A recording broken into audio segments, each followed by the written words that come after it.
درود بر هممیهنان گرامی. 100مین برنامه فرهنگی تلویزیون پارسی را با همکاری بانو آناهیتا زند و دکتر کیومرث زند کرمانی پیشکش می‌کنیم. برنامه در اختیار شماست، بفرمایید. درود بر شما کدمان گرامی، مازیار پدرام. درود بر هممیهنان گرامی. امشب تیرشید از هفته روز بهرام، یعنی 20 از ماه آذر سال 12346 کیومرث مهرمیترایی برابر است با 11 دسامبر 2013 ترسایی. درود به هممیهنان گرامی، درود به مازیار گرام. ما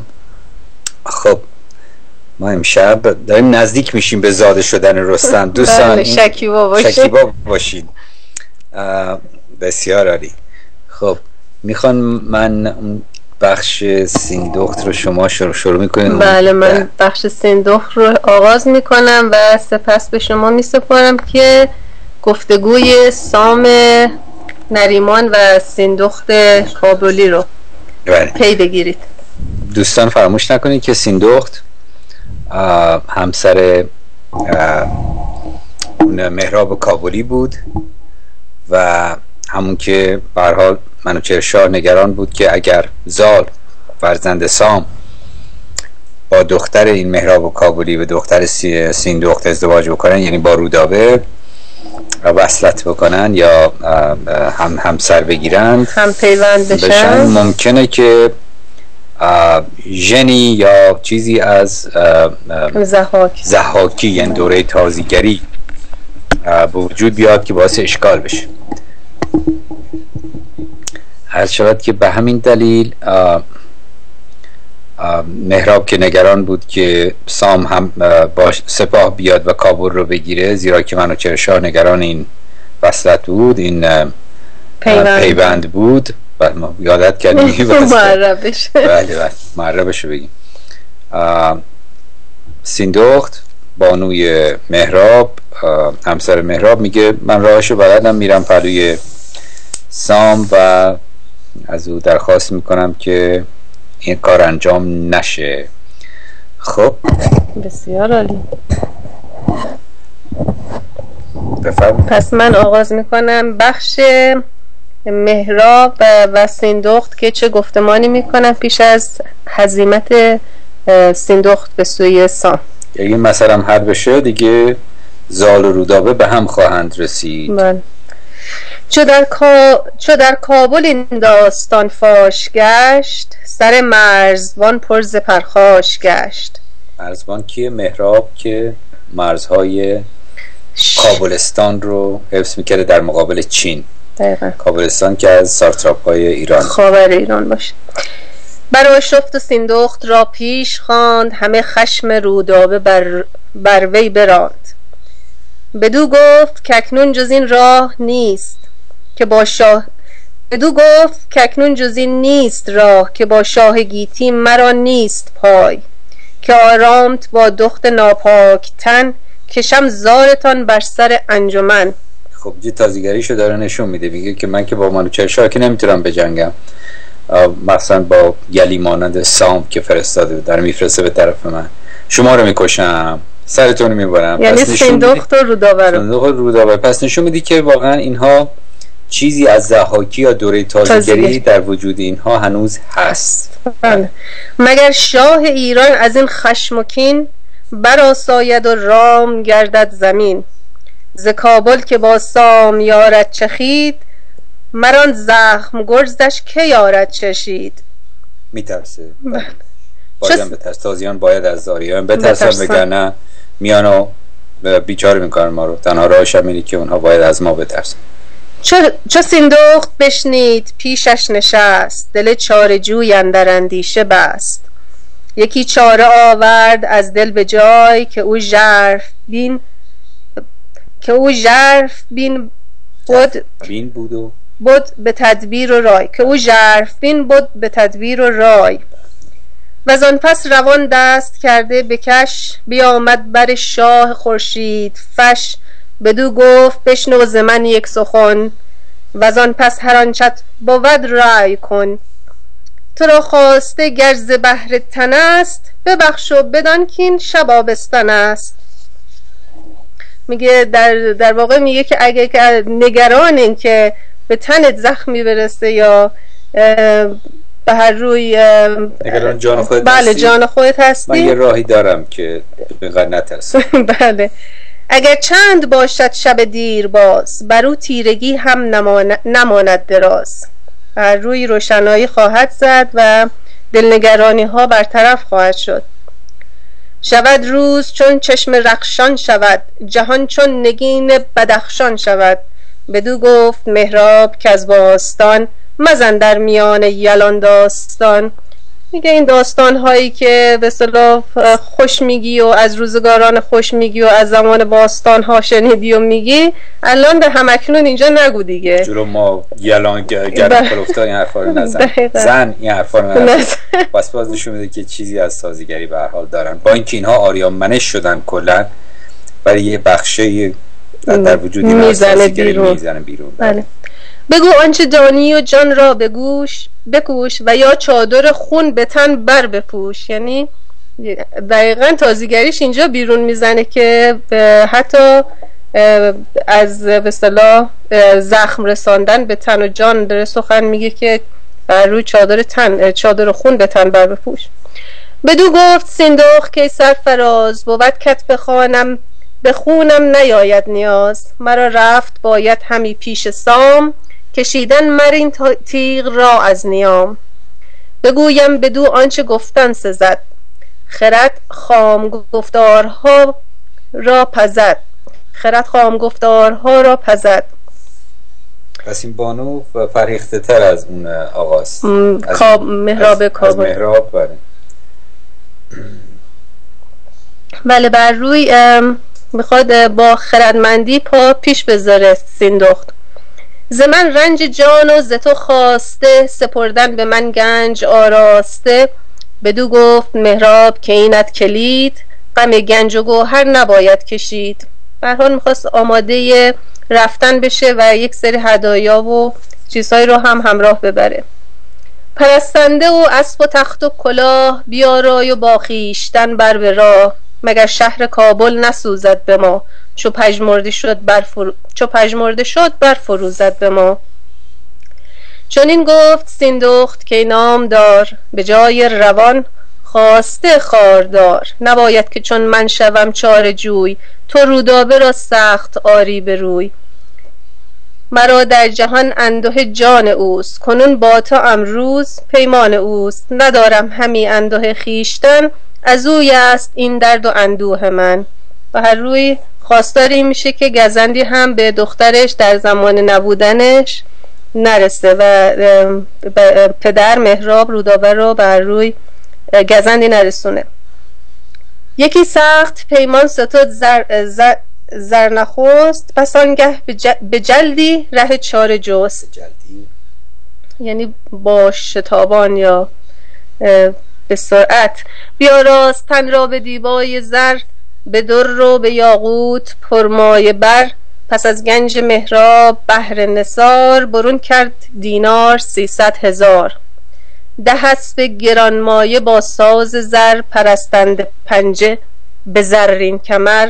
به سیمین ستان آوریدند 30، از اسبان تازی و از پارسی. ابا طوق زرین پرستنده 60، یکی جام زر هر یکی را به دست. چقدر زیبا گفته. هم اسبان تازنده داشتن که تندروان، و هم اسبان پارسی که فقط تونه، بلکه هم توانایی دارن و هم استمنا دارن و هم زیبایی دارن. همه چیز رو با هم دارن، فقط یه راه تند نمیرن بعد خسته بشن. این دو نوع اسب داشتن که با خودش میبره با سیم و زر به طرف سام که 300,000 دینار و پرستندگان و اسبای بسیار.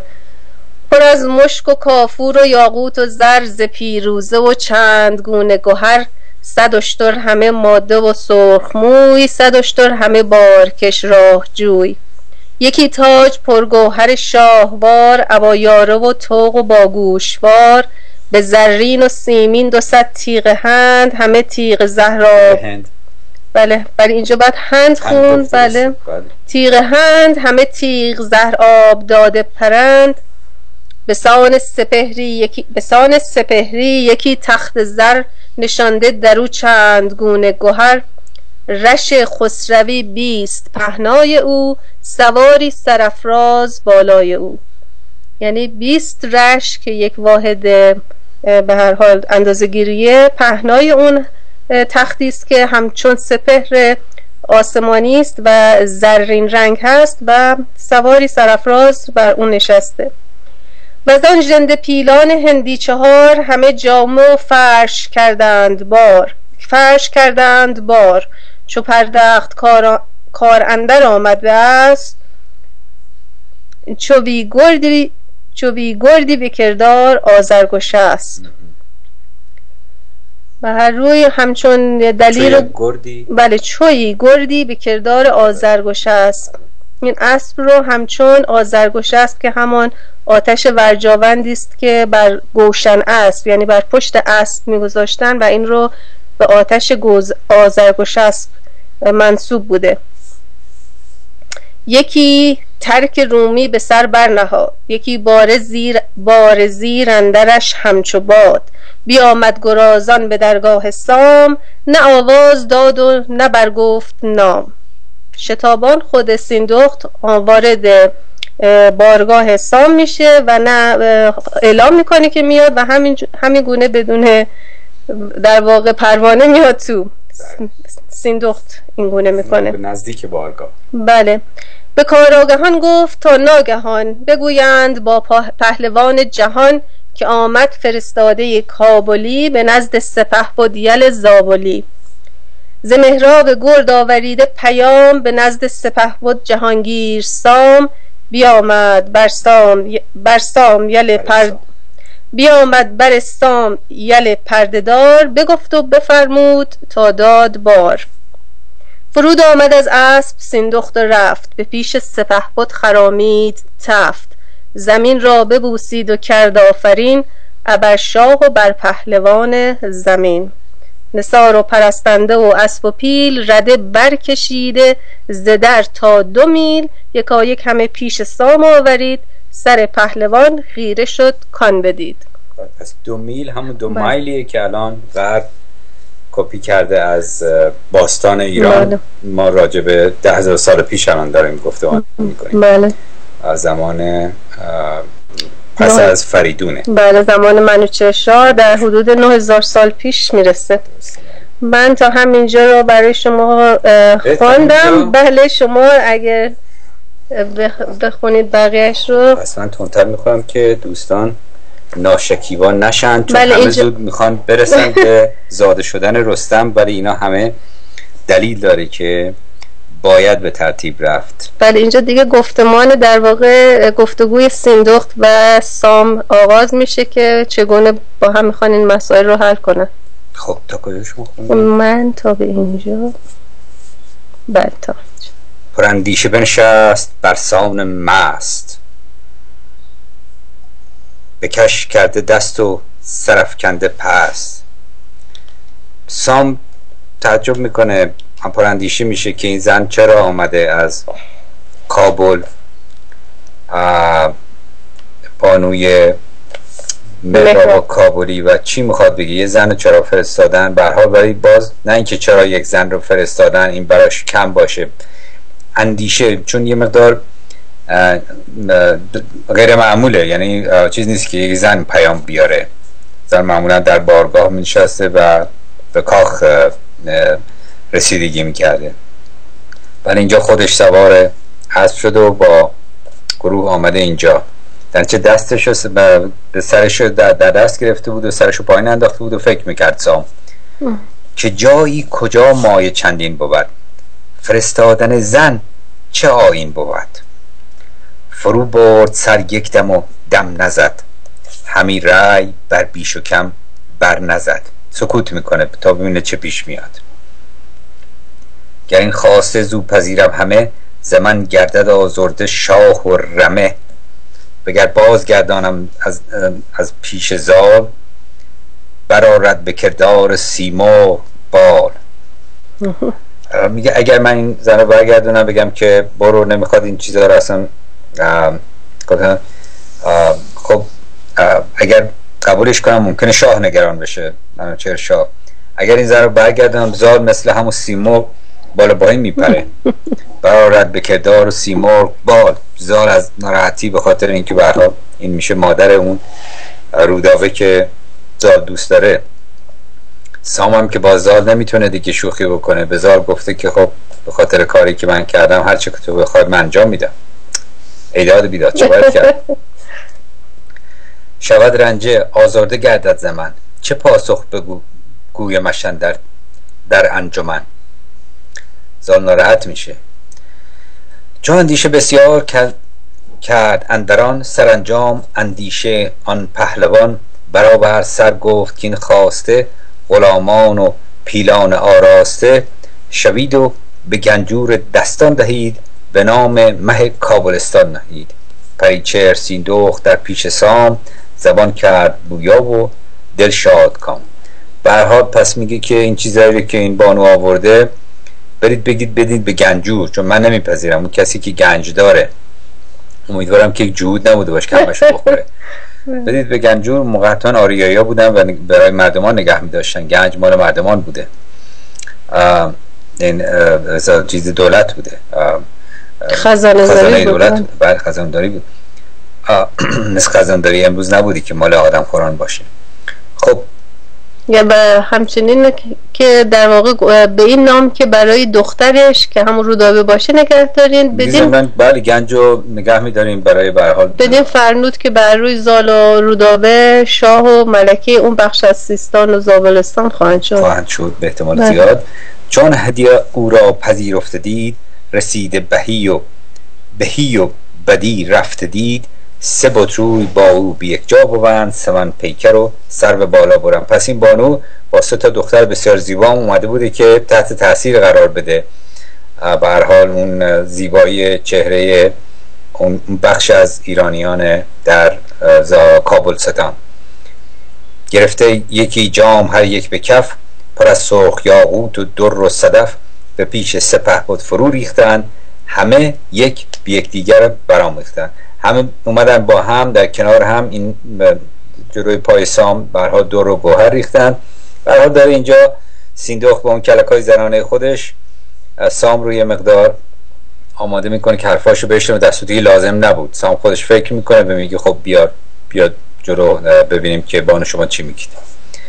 چون دیدان چنان پهلوان پرخرد، ستایید او را چنان چون ستد. چون ما ریایا رومونه میشه به کسی که برها داره زیاد به ما مهر میکنه ما بگیم مثلا برو گم شو فلان اینها، با اینکه خوشمون ممکنه نیاد برای میگیم خیلی سپاسگزاریم، به هر حال چی میخوای حالا چی میگی.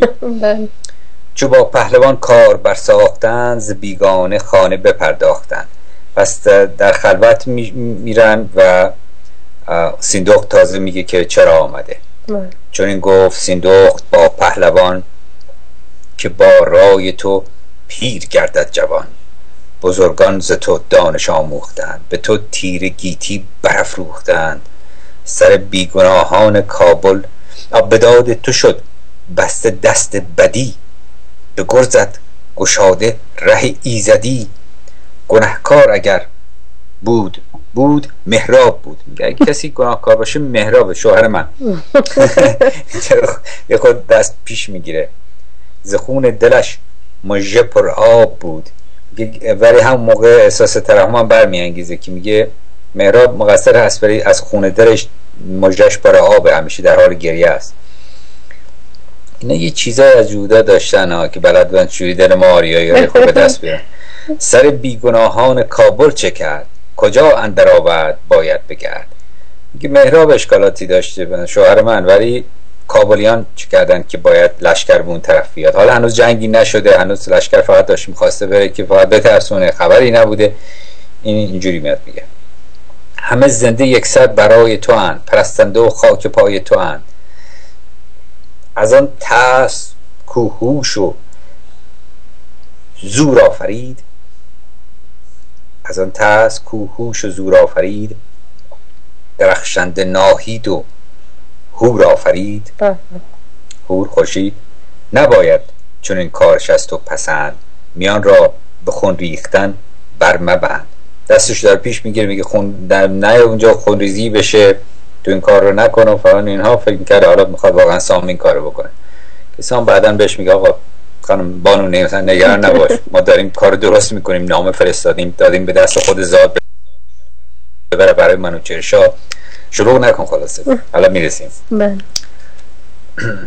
خداوند ما و شما خود یکیست، بی از دان ما هیچ بیکار نیست. هنوز هم بانو داره هنوز با سام گفتگو میکنه، خدایمون یکیه. گذشته از او قبله ما بت است، چه در چین و کابل چه در هندوی است. شما را خورد آتش پرفروغ، تو دانی که از این در نگفتم دروغ. پرستیدن هر دو راه به دست، چون ما را همه آرزو ایزد است. همه راهمون ایزدیه. باشه بله اینطوره. اگر واقعا راه اون رهبران کابلی بی ایزدیه، راه ایرانی هم که هست معلومه. پس اون میگه ما هم مثل شما ایرانی ها، ما مثل شما آریایی ها هستیم. ولی بعد جالبش اینجاست که نشون میده که این بانو گرچه که میدونه که یه بخشیش ممکنه بخوره به تازیان، یه جایی در ژنش، در گذشتهش، در تبارش، این رو به راستی میگه. و چون از این راستگوییش که سام تازه خوشش میاد، میفهمه که اینا با اینکه از ممکنه تبار تازی درشون باشه ولی آریامنش شدند. آریامنش شدند و هومن به راه هومنی، هیومن یا پا گذاشتن. در نتیجه خوشحال میشه سام. حالا میرسیم. تو دانی ننیکوز خون ریختن، ابا بی گناهان برآویختن. خودت میدونی که خون ریختن خوب نیست، مثل که به سام اینا رو نمیدونه. بدو سام یل گفت با من بگوی، اینقدر شلوغ نکن، حرف حسابتو بزن. هر آن چت بپرسم بهانه مجوی. تو محراب را کهتری یا همال؟ تو بسا زیر دست محرابی یا هم سر او هستی، همراه او، هم سر، همال، هم لول، همتای او هستی. مران دخت او را کجا دید زال؟ ضمناً دختر تو رو زال کجا دید؟ چی شد که این شلوغی ها شروع شد بالاخره؟ پرسجو میکنه. به روی و به موی و به خوی خرد، به من گوی تا با که اندر خورد. همه چی راست و درست بگو ببینم. یکی سخت پیماند خواهم نخست. اینجا سیندوخ فکر کنم بگیرید.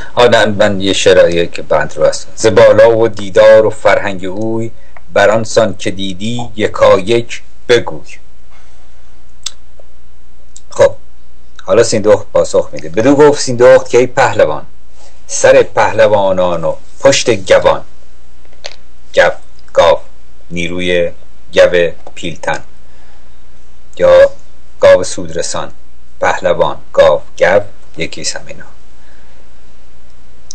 یکی سخت پیماند خواهم نخست، که لرزان شود زیر و بوم و رست. که از تو نیاید به جانم گزند، نه آن کس که بر من بود ارجمند.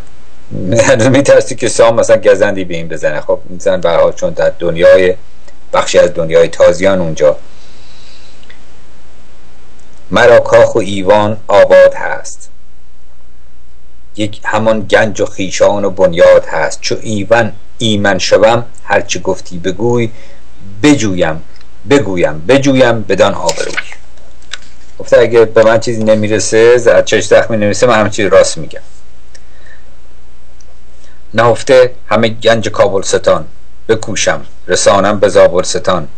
برای نیز هر چیز کندر خورد، بباید زمان مهتر پرخرد. گرفتن زمان سام دستش به دست. سام دست سیندوخت رو میگیره به دست. پس ما دست دادن برای عهد و پیمان از آن زمان رایج بوده. مثل جودا عربا حرام نبوده که دست زن بگیری فوری بگی اوه خطرناک شد. یه جوریم شده، یعنی مریض نبودیم مثل این ابلهان عقب مونده. پس با بانو دست میده. گرفت آن زمان سام دستش به دست، همان عهد و سوگند و پیمان ببست. دستات باش عهد بست که نگران نباش. بانو حرف تو بزن. چو بشنید سیندوخت سوگند اوی، همان راست گفتار و پیوند اوی. زمین را ببوسید و بر پای خواست، بگفت آنچه اندر نهان بود راستگویی رو شروع کرد سیندوخت.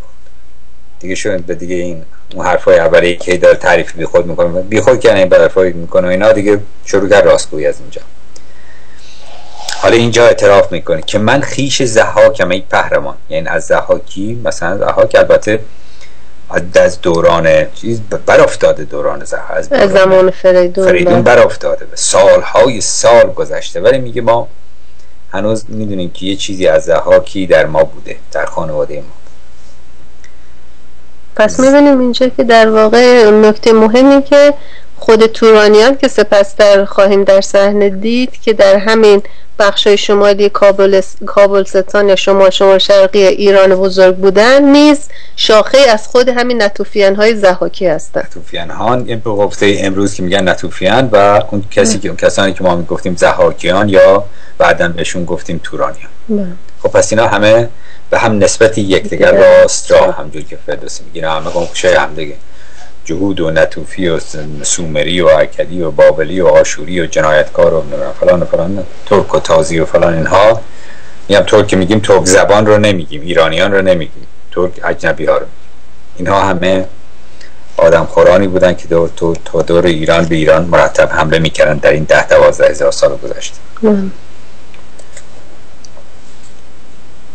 همان مام رودابه ماهروی، و از اون که گفت زن گرد مهراب روشن روان هستم، مادر رودابه ماهروی هستم، که دستان همین جان فشاند برای. دستان یعنی اون فرزند پهلوانت، دستان زال که زال همین جان فشاند برای، که دستان همین جان فشاند برای، همون که فرزندت به اصطلاح مهرشو به دل گرفته. همه دودمان پیش یزدان پاک، شب تیره تا برکشد روز چاک. زندگیمونو پاک کردیم، دودمانمونو پاک کردیم، از کارهای پست دیگه دوری میدازه، به راه یزدان آمده ایم. یادم باشه روز شبمون درسته، روز بعد دستانم سیمرغ این نام رو بر زال گذاشت که بعد رستم دستان این کنیه رو میگیره. همه بر تو خوانیم و زال آفرین، همان بر جهاندار شاه زمین. هم تو سام و هم زال فرزندت و هم جهاندار شاه کره زمین منوچهر شاه، همه ما متحد شما هستیم، پشتیبان شما هستیم و از خدمتگزاران شهریار جهانی. کنون آمدم تا هوای تو چیست، به کابل تو را دشمن و دوست کیست. چرا شنیدیم که مثلا شما ممکنه شاه گفته که بیاید به طرف کابل با لشکر. اگر ما گناهکار و بدگوهریم، بدین پادشاهی نه اندر خوریم. من اینک به پیش تو هم مستمند، بکش کشتنی بستنی را ببند. پس میگه اگر ما رو گناهکار و بدگوهر هستیم و اگر ما این پادشاهی رو شایستگیشو نداریم، پادشاهی منوچهر شاه رو شایستگیشو نداریم، این بزرگی شاه جهان نمیتونه شاه ما هم باشه چون ما به اون بزرگی شایسته نیستیم. پس من اومدم که تو اگر قراره اون قراره بکشی اون قرار ببندی، اگر من هم میخوای بکشی بکش. من اومدم که به هر حال کار رو یکسره کنم.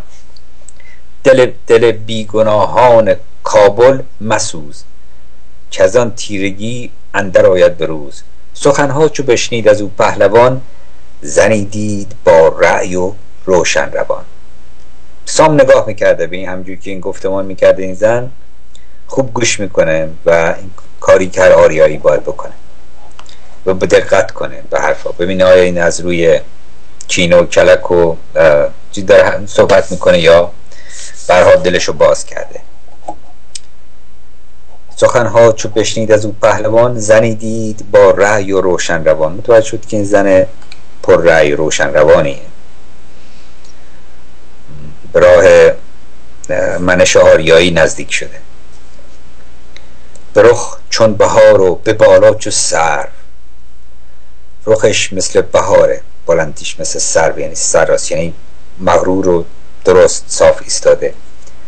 میانش چو غرو و برفتن تذرو، زن چالاکیه، زنی که به خودش غرور داره، میانش باریکه، مخبط و بد شکل و نمیدونم کجندیش و کج بدن و کج نمیدونم اندیشه نیست، همه چیزش درسته، محکمه. چون از کجندیشیه که کجی تن به وجود میاد. بله. میانش چو غرو و برفتن تذرو، مثل قرقاول راه میره، یعنی تیزه.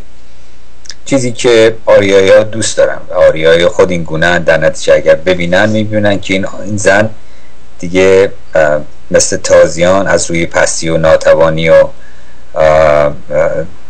خود کمبینی نیست که تبدیل میشن به آدمای اهریمن منش و تازی و دسیسه کار و خنجر از پشتن. درنچه این نمیتونه چون موجودی باشه، موجود مغرور و درست و سالمی به نظر میاد. چون این داد پاسخ که پیمان من درست است اگر بگسلد جان من. آریایی اگر جانشم بگسله از پیمانش نمیگذره، همین گونه است. یک حرف، تو با کابل و هر که پیوند توست، بمانید شادان دل و تندرست.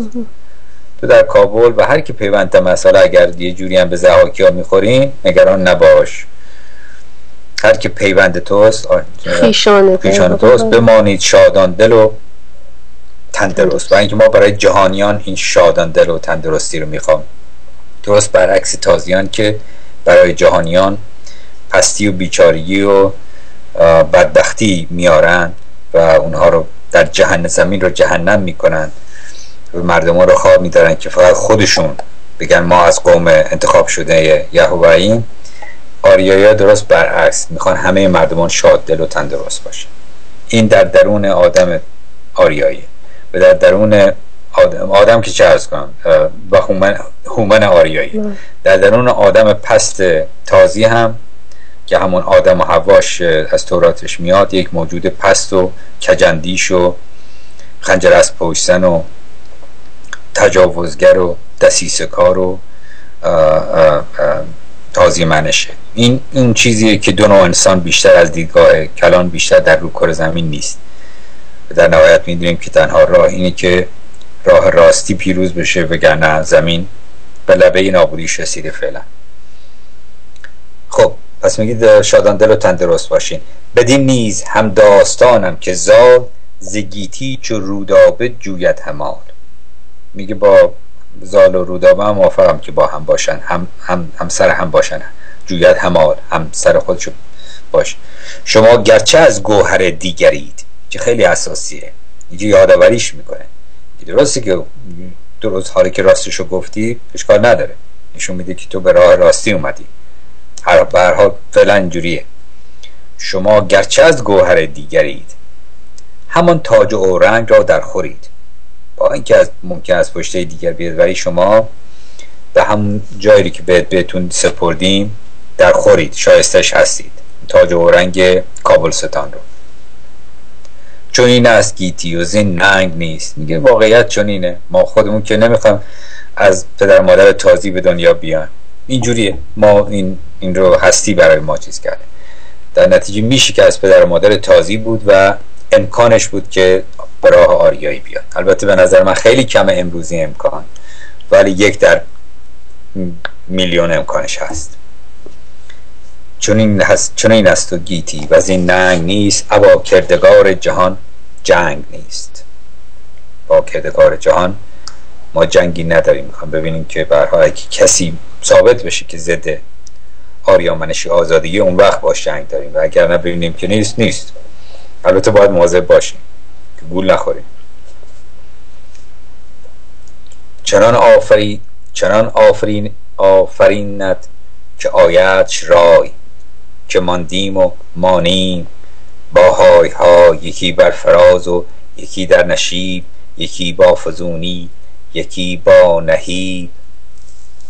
کنون بشنو ای بانوی نیک رای، میندیش و اندوه میاور به جای. ما از اندوه دیگران ناراحت می شدیم، اندوهگین می شدیم، دلیم نخواست کسی اندوهگین باشه. کنون بشنو ای بانوی نیک رای، میندیش و اندوه میاور به جای. بکوشم کنون از پی کار تو، از این لابه و ناله زار تو. یکی نامه با لابه و دردمند، نوشتم به نزدیک شاه بلند. میگه من آردی پیش از این یک نامه دردمند برای شاه نوشتم، به دست خود زال دادم که بره به منوچهر بگی که اونقدر نگران نباید باشه از این وصلت، از این پیوند، برای اینکه شرایط خیلی خاصیه. این انگار که اینها قرار بوده که چنین بشه که هم دیگر رو ببینن. نوشتم به نزدیک شاه بلند، به نزد منوچهر شد زال زر. چران شد که گفتی برآورد پر. موقعی که این آورد داشتن دست زال دادن، انگار که پر در آورده داره به طرف منوچهر شاه پرواز میکنه. به زین اندر آمد که زین را ندید، همان نعل اسبش زمین را ندید. چون این پرید رو زین که اصلا نه زین کجا هست، زین اسب. همان نعل اسبش زمین را ندید، انگار داره پرواز میکنه. از نوع اسبای پارسی بوده. بله، بال داشته انگار، با بال پرواز میکنه به سوی شاه جهان منوچهر شاه. بدین زار را شاه پاسخ دهد. میدونم که شاه زال که ببینه پاسخش خواهد داد. چو خندان شود رأی فرخ نهد. احساس میکنه که شاه که زال ببینه میخنده، خوشحال میشه، چون زال آدم معمولی نبوده، با اون موهای سفید و با اون یال و کوپال و اون موجودی که سیما پرورنده شده، در کوه بزرگ شده و اینا، که پرورده مرغ بیدل شده است. ز آب مژه پای در گل شده است. عروسر به مهرن درون همچو اوست. سزد گر برآیند هر دو ز پوست. یکی روی آن بچه اژدها، مرا نیز بنمای و بستان بها. مگر دیدن او پسند آیدم، مرا روی و موی ارجمند آیدم. بدو گفت سیندخت اگر پهلوان، کند بنده را شاد و روشن روان. چماند به کاخ من اندر سمند، سرم بر شود با آسمان بلند. میگه اون روی موی دختر تو که میگی بچه اژدهاست، یعنی چون یه جایی ممکنه به ضحاکی میخوره، باز بهش میگم بچه اژدها تو به من نشون بده این دختر تو ببینم چیه که این دختر اینقدر، این پسر من، این فرزند من این دختر تو میخواد. یکی بچه اژدهاست، یکم بچه سیمرغ دیگه. آیا هر دوتا یه جوری بچه اژدها میشن دیگه. بدو گفت سیندخت اگر پهلوان، کند بنده را شاد و روشن روان. چماند به کاخ من اندر سمن، سرم بر شود با آسمان. میگه اگر بیای که به پهلوی ما در کابلستان، که ما که خب سرم با آسمان بلند میشه از خوشحالی. به کابل چو تو شهریار آوریم، همه پیش تو جان نثار آوریم. لب سام سیندخت پرخنده دید. صاحب لبخند زد از این حالت سیندخت. همه بیخ کین از دلش کنده دید. به خنده بدو گفت ای سام دلیر، که از اندیشه دل را مکن هیچ سیر. برآید به کام تو این کار زود. چو بشنید سیندخت پوزش نمود.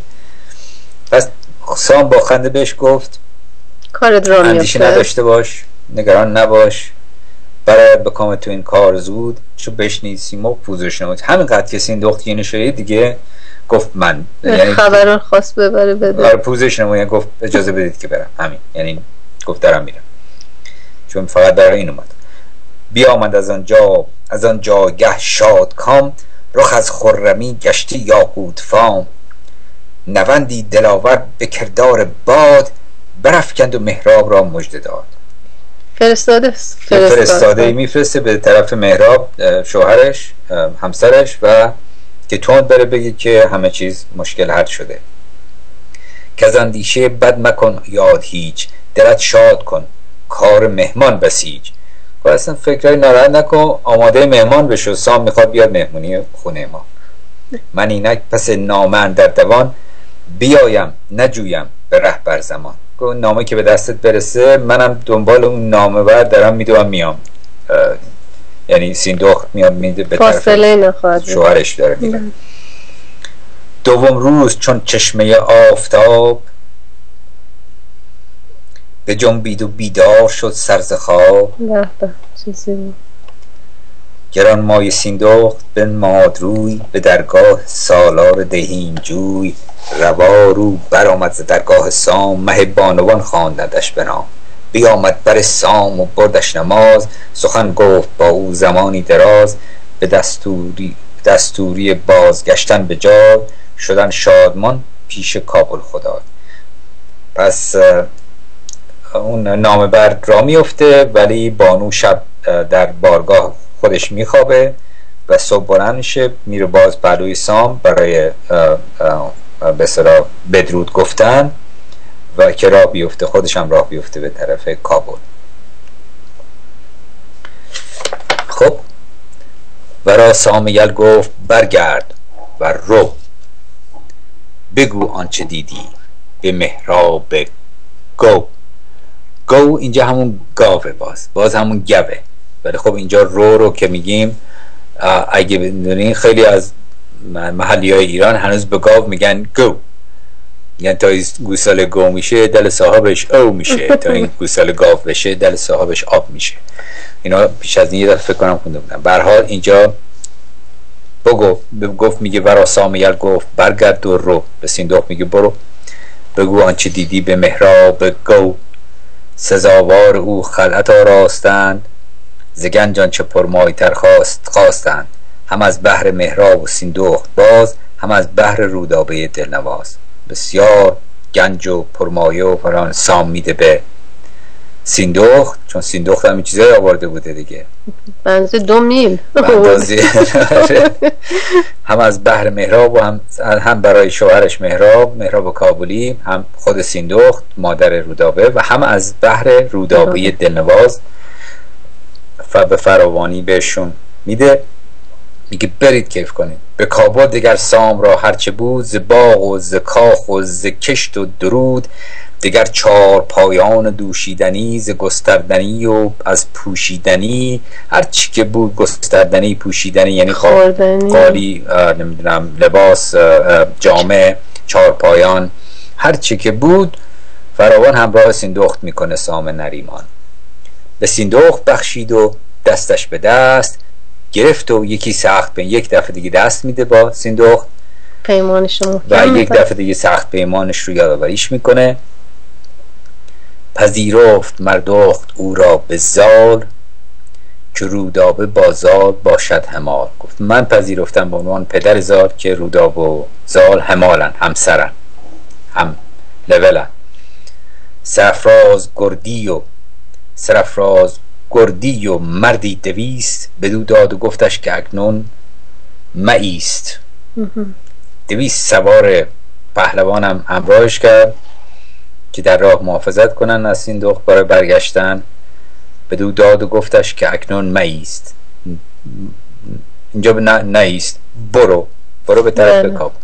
به کابل بباش و به شادی بمان، از این پس مترس از بدگمان. شگفته شدن روی پژمرد ما، به نیکختری برگرفتند راه. پس اون سیندخت هم روی پژمردش شکفته شد. پس ما یک انسانی رو شکفته کردیم، اون رو از غم آزاد کردیم، یک مملکت یک سارتراپی رو شادمان کردیم، به خاطر اینکه نزدیک بود که با خاطر مشکلاتی که موقع ما داشتیم با تازیان، نزدیک بود که برای طوری بشه که منوچهر بگه که نمیشه با تازیان ما وصلت کنیم، کار ممکنه خراب بشه که اژدهای چیزی از وسط در بیاد از بچه اینا. ولی چون با بزرگان و ستاره شناسان هم گفتگو کرده بودن، سام و زال مطمئن بودن که چیز بدی از این پیوند به وجود نخواهد اومد، همونجور که در آینده میبینیم به زودی میرسیم. دوستان شکیبا باشید که رستم از این ماجرا زاده میشه که بسیار به اوج اسطوره ما در اینجا میرسیم که بسیار سمبولیک و بسیار اساسی خواهد بود. کدبان گرامی، ما نزدیک 50 دقیقه رفتیم، فکر میکنم زمانی که زال به نزد منوچهر شاه میرسه رو بذاریم برای هفته آینده. مازیار جان اگر صدای ما رو میشنوید در خدمتتون هستیم. من به مازیار یه تلفن. بله، فردا هم برنامه فکر کنم کدبان باید به تنهایی اجرا کنه. بله، فردا که ما نیستیم احتمالاً کدبان خودشون برنامه رو اجرا میکنن. خب دوستان، امشب برنامه 100مین برنامه از فرهنگ ایران بود که آرشیوش در سایت tvparsi.com در همون بالای صفحه میبینید رو آرشیوش رو و میتونین این 100 برنامه رو اونجا گوش کنید. بله، تمام کردیم مازیار. بله. خب بسیار فرخنده. این تلفن شماست؟ من تلفن من می‌خواستم بهتون زنگ بزنم قطعش کرد. بله، با پوزش من چون این صدای شما 45 ثانیه دیر به من میرسه.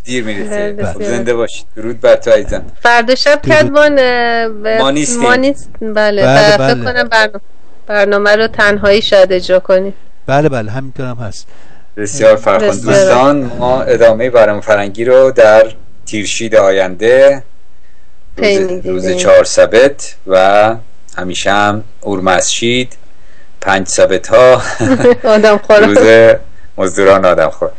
با درود، بدرود کدبان. بدرود بر شما.